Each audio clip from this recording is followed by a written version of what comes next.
Sige po. Okay, so our topic for today is about fixed income portfolio management. Now, so fixed income portfolio management refers to the strategic process no, of managing investment primarily in fixed income securities such as bonds, treasuries, and other debt instruments. Now, these securities provide regular income through interest payments and are considered less risky than equities, making them a critical component of a diversified investment portfolio. The primary objectives of this management strategy is to generate consistent returns now, while preserving capital and managing interest rate and credit risk. One of the key strategies of in fixed income portfolio management is the passive management. No? So I think our presenter be able no, to discuss or elaborate more about this, which involves no, replicating the performance of a bond index without actively making investment decision. And this approach no, minimize cost and seeks no, to achieve market returns no, rather than outperform them.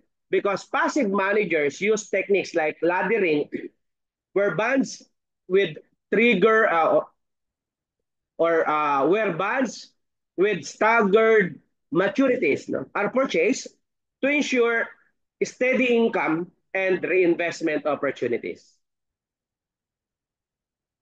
And active management, on the other hand, no, active management aims to outperform the benchmark index by leveraging market opportunities. Active managers use various techniques including duration management, no, yield curve positioning, and yung credit analysis to maximize returns. Let's say, for example, no, if the active manager anticipate interest rates to fall, they may extend the portfolio's duration to capitalize on price appreciation of long-term bonds. And to give us more details about the topic, let us all welcome our presenter. Go ahead.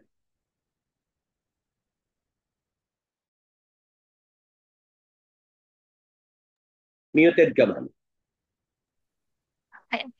Good afternoon po, Doc Abante and colleagues. So, ayun po, ang presentation ko po is about fixed income portfolio management.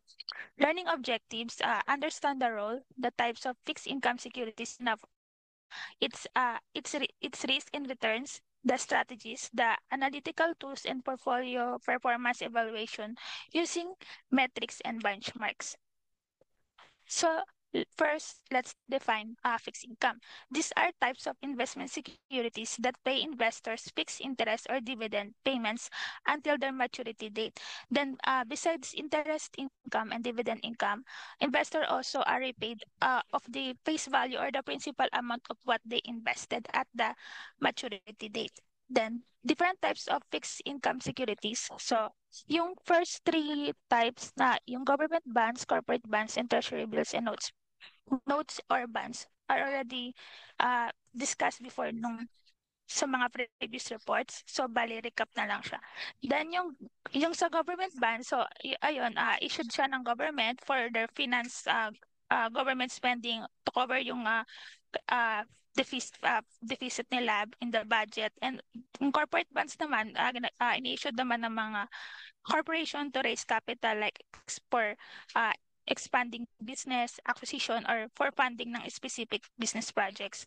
Then yung treasury bills and notes or bonds, ito naman mga short-term debt securities which is also issued by government for their financing. And also for investor naman, ginagamit ito ng mga investor for financing naman ng mga short-term needs nila since it is easily converted to cash kasi liquid siya since short term. Then mortgage backed and securities. Ito naman mga investment siya na nagkukonsist siya ng pool of mortgages, either home loan or residential loan or commercial loan, which is bundled by the bank or financial institution para ibenta sa mga investor. So ang benefit ng MBS sa bank para for bank or financial institution is para ma-free up nila yung capital nila to issue more loans to their customers or to other investors, and also to increase their liquidity and promote investment. Then for investor naman, it offers a way for them to invest in the housing market without buying a home directly. So for example, yung investor gusto niya mag-invest in a real estate property para mag-earn ng income. Pero ayaw niyang ma-hassle or wala siyang time para kunyari, bumili, then i-manage yung property na yun, yung real property na yun. So, ang pwede niyang gawin is mag-invest into an MBS security or MBS investment. So, yung MBS, nag-o-offer siya ng diversification since yun nga yung MBS is consist of pool of mortgages from different borrowers or homeowners. Ibig sabihin, yung investment is hindi lang siya, yung investment ng MBS is not only tied to a single estate or location.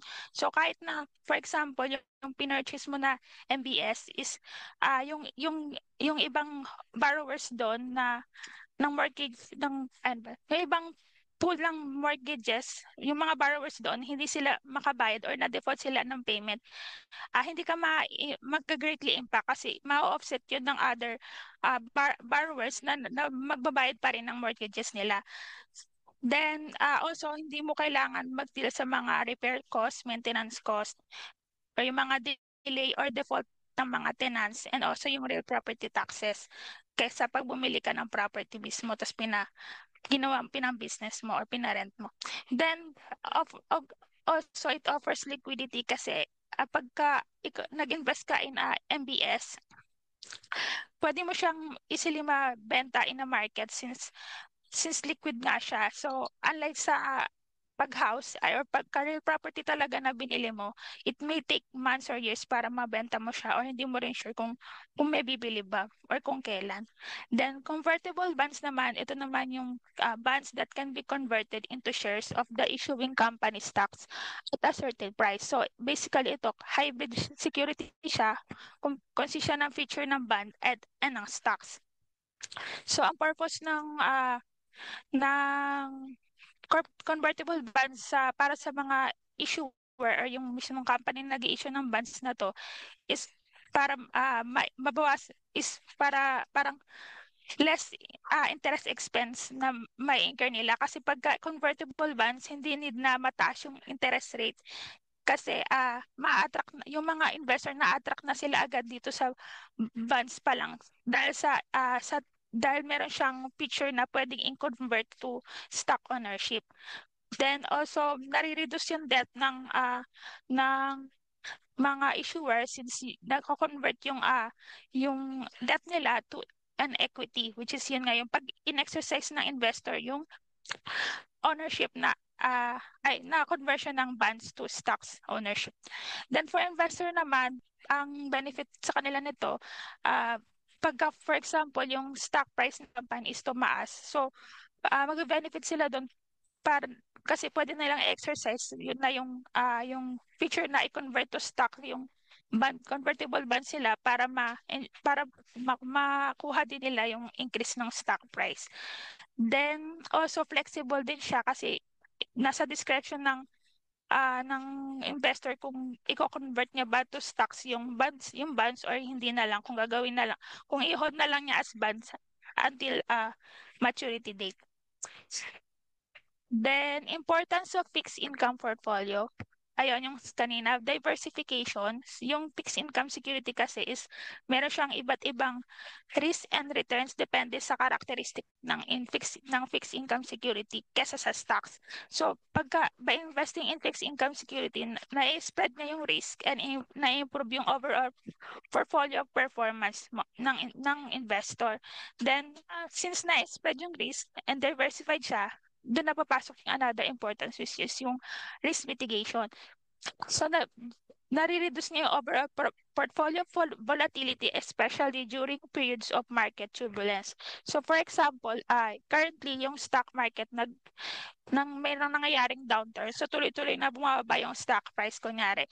So, for example, yung investment mo, ang portfolio mo is puro stocks lang. So kung puro stocks lang yung investment portfolio mo, malugi ka na kasi nga pababa ng pababa yung price. So loss ka talaga. Pero if yung investment portfolio mo consists of stocks and bonds, so hindi ka totally lugi kasi pwedeng ma-offset nung bonds investment mo yung lugi mo sa stocks. So and usually, pag merong stock downturn, yung presyo na or value ng stocks tumataas yan.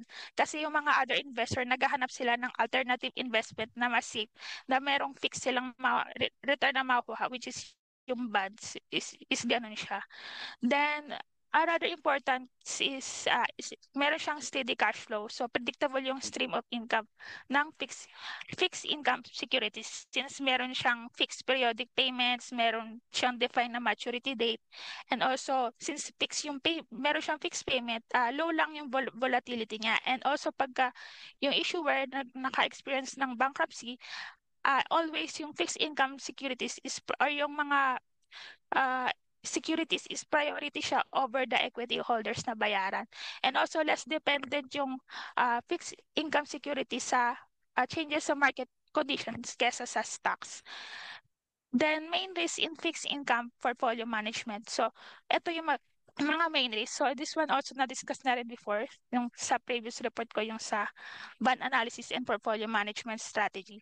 So bali yung sa interest risk, ito yung risk na na mag na ano risk na mag-change yung price ng securities depende sa pag-change ng interest rates or interest rate fluctuation. Then credit or default risk, ito naman yung about sa creditworthiness or yung risk of default ng issuer.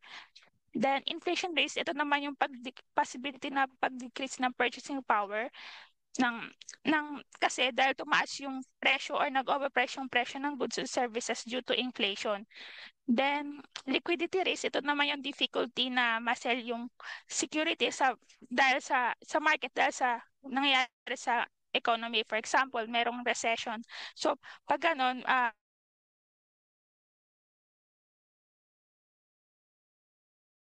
and strategies for fixed income portfolio management. So ito, passive, active, and immunization. Yung sa passive strategy, so yun nga, imimik lang, ang ginagawa dito is imimik mo lang yung market or yung overall market return. So, kasi ang goal nito is for long term. So, ang pwede mong gawin is buy and hold, which is yung pinaka-simple na strategy. So, as an investor, bibili ka ng securities and then i-hold mo lang siya until maturity niya. Then, in indexing naman, ito naman yung mag-invest ka in a diversified portfolio of fixed income securities that tracks a specific market index. So, pwedeng mutual funds or ETF.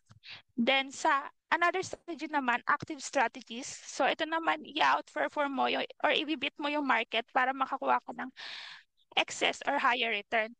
So ang pwedeng mong gawin is yung interest rate anticipation. Dito, actively i-ano mo actively i-monitor mo and i-adjust mo yung portfolio's duration mo based dun sa prediction mo ng future interest movements. So yung portfolio duration, yun yung parang average time na hanggang kailan lang yung investment mo is good to hold bago mo siya ibenta or i-reinvest mo yung coupon income mo dahil sa bago mag-fluctuate yung interest rates or yung parang bago ka maapektuhan ng interest rate fluctuations. So for example, yung rate is tumaas. So sorry, for example na ano mo na based sa analysis mo na possible na interest rate ay tumaas in the future. So ang strategy mo pwede mong gawin is i-adjust yung investment portfolio mo. So mag-i-invest ka sa mga short-term bonds kasi sila yung merong shorter duration. Then kapag bumaba naman yung interest, if ang prediction mo is bababa yung interest rate in the future, then other way around naman, mag-invest ka sa long-term bonds kasi yun yung may longer duration. Then for another active strategy is yung doing credit analysis and sector rotation. Ito naman, actively selecting ng mga specific fixed income securities na base kung ano yung credit rating nila and ano yung sector performance nila. So itong strategy na to, require siya ng in-depth research and analysis ng mismong individual issuers na gusto mong investan and also yung market trends about dun sa investment na yon. Then another strategy is immunization. Ito naman, imamatch mo lang yung duration mo sa investment horizon mo as a investor para ma-reduce mo or ma-negate or ma-offset mo yung interest rate risk. So, yung investment horizon pala, yun yung parang time frame or yung amount of time an investors plans to hold their investment bago nila kailanganin yung pera. For example, nagsisave ka para bumili ng house in 10 years. So, yung or nag-iipon ka para makabili ka ng house sa susunod parang after 10 or in 10 years parang ganun. So bali yung investment horizon mo doon is yung 10 years na meron ka ng pera pambili mo ng bahay. Then uh, uh, another example sa kunyari nagsisave ka ng pera para pangbayad mo ng tuition mo pag mag-enroll ka na sa college. So, yung start mo ng pag-aaral mo ng college is in 7 years. So, and naisip mo na mag-invest ka ng bonds, mag-invest ka sa bonds kasi para maprotekta mo yung sarili mo sa market volatility and also mag-earn ka ng periodic fixed interest. So, yung investment horizon mo doon is yung 7 years, which is yung time frame na need mo na yung money to pay yung mismong college tuition fee mo. And so yung strategy na pwede mong gawin in terms of bond investment is maghahanap ka ng bond na merong duration na 7 years which is equal sa investment horizon mo na 7 years din. Para kasi yung duration na 7 years na yung bond na may duration na 7 years, yun yung parang hindi during that duration, less sensitive ka sa or less sensitive yung price mo sa interest less sensitive yung bond price mo sa interest rate fluctuation. So kahit tumaas yung interest rate and bumaba yung price ng bond mo at that time, you will not be greatly impacted kasi pwede mong i-reinvest yung coupon na na-receive or coupon income na na-receive mo dun sa bond mo para using yung high interest rate kasi nga tumaas yung interest rate and i-invest mo yun sa other investment. So by that, parang ma-offset lang yung pagbaba ng value ng bond investment mo kasi meron kang parang reinvestment sa coupon income mo. So then pagka naman bumaba naman yung interest rate during the duration period, then of course tataas yung value o yung price ng bond mo. So at that time kasi yung mga investor is attractive sa kanila yung older bonds na merong kesa sa mga newly issued bonds kasi pag newly issued bond ang gamit nun is yung mismong yung current interest rate na which is yung mababa kesa sa older bonds mo na hindi yung existing na old rate yung gamit mo kunyari ang older bonds mo is 5% tas 1,000 yung bond mo tas ngayon may ganun ulit na parang may bagong issue na bond 1,000 pero ang rate niya since mo ba na 3%, so mas prefer nung investors yung sayo kasi yung fixed payment mo is equals to 5% kaysa sa 3%. Then, so yun, parang yung pagtaas ng, uh, pagbaba yung interest rate, yung pagtaas ng bond price is uh, favorable sa'yo, favorable sa'yo. Then also, kahit na, for example, nire-invest mo yung coupon income mo in other investment using the low rate. So low return din yung makuha mo during that time. Pero ma-offset pa rin yun kasi nga tumaas yung value ng bond mo. So yun yung ibig sabihin ng duration matching to your investment horizon. So parang over time, yung interest rate increase and decrease impact sa investment mo is nag-offset lang siya with each other. Then, ito naman, analytical tools in fixed income portfolio management. So, yung bond pricing, yung yield measures, and duration and convexity, ayun, na-discuss ko na rin siya nung last report. Yung topic to ko. So, may computation doon. So, pwede nga balikan. Bale, i-recap ko na lang. Yung present value, sa bond pricing, yung present value, kaya natin siya i-compute because important yan para malaman natin yung true value talaga ng bond natin in the future, considering yung mga different risks na makaka-affect sa presyo ng bond. Then sa yield measures naman, yung YTM or yung yield to maturity, ito naman yung calculation ng expected na annualized return ng bond kapag hineld yun until maturity, pati na rin yung coupon payments or coupon incomes pag nire-invest yun at a yield to maturity. Then, current yield, ito naman yung assessment ng income generated from the investment relative to its current market price. Then, duration and convexity, measurement naman ng bond price or price sensitivity to interest rate fluctuations. Pag duration, ito yung ginagamit siya pagka yung interest rate fluctuations is small lang. Pagka large and significant interest rate fluctuation, yung convexity yung gagamitin.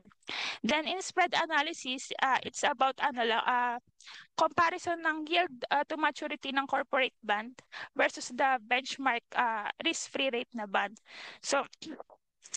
So, ang key concept, a higher credit spread generally indicates a higher perceived risk of default by the corporate issuer.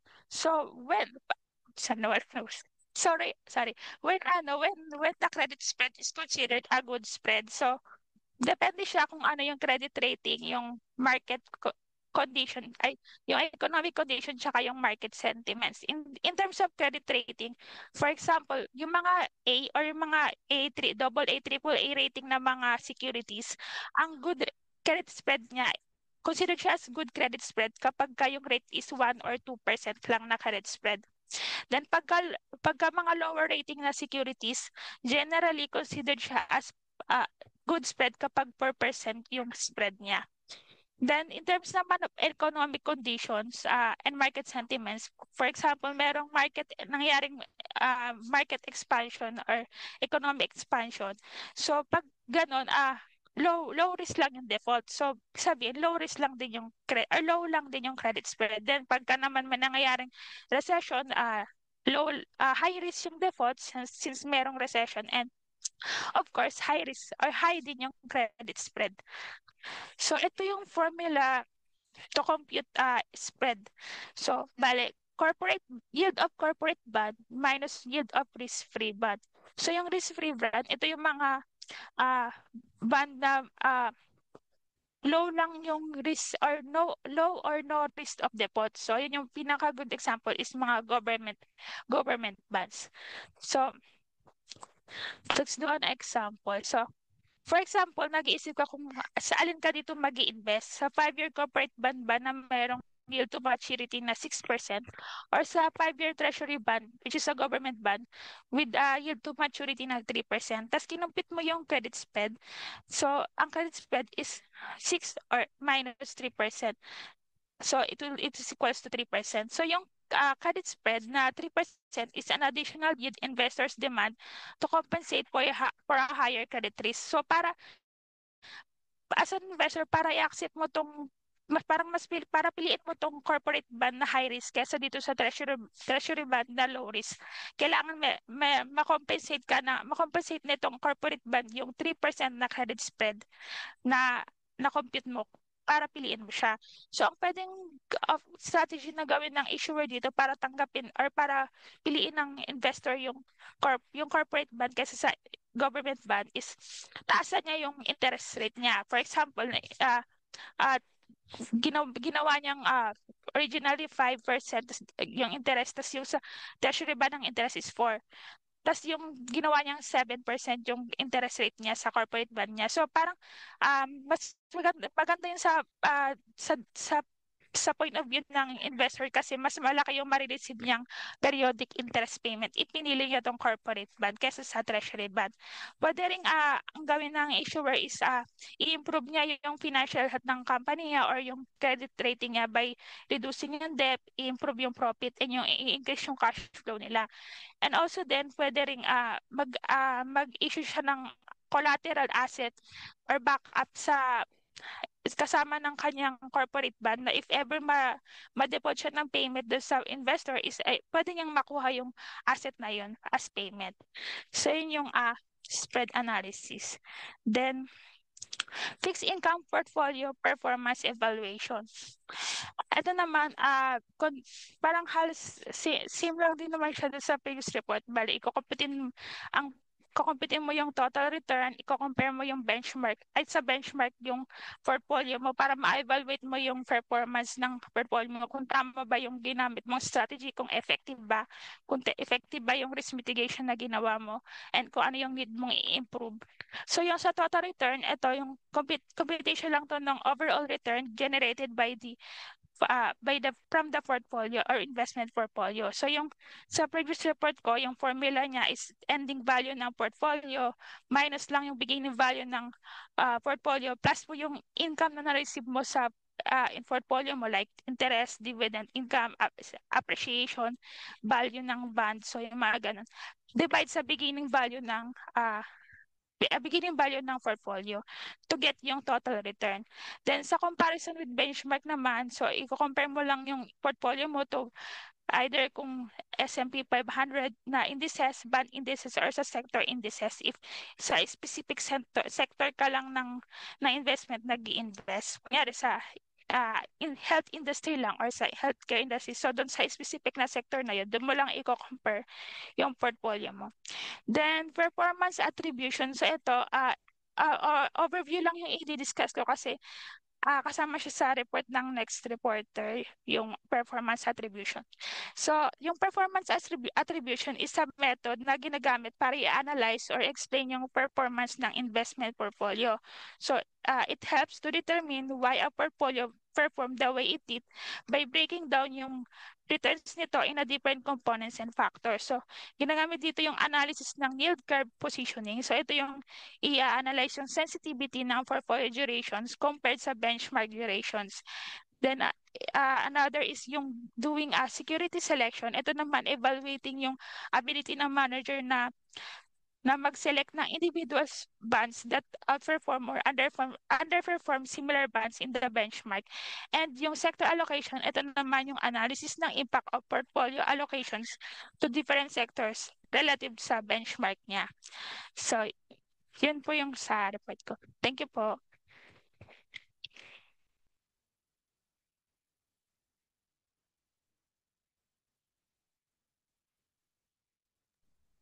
Okay.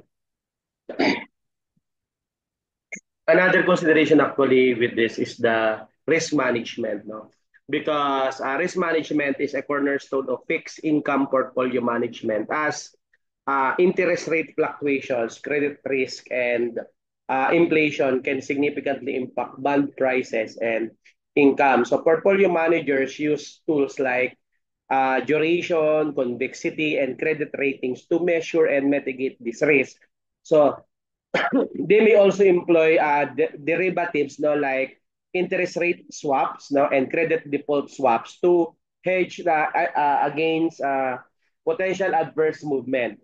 So again, so fixed income portfolio management is about balancing risk and return, no, to meet the investor's goals, whether through passive or active strategies. So the approaches depends on factors such as market conditions and investor risk, no, tolerance, and income requirements. So I think through carefully analyzing and aligning these elements, portfolio managers ensure the stability and growth of their clients, investment, and fixed income securities. Okay, so that's it. Thank you.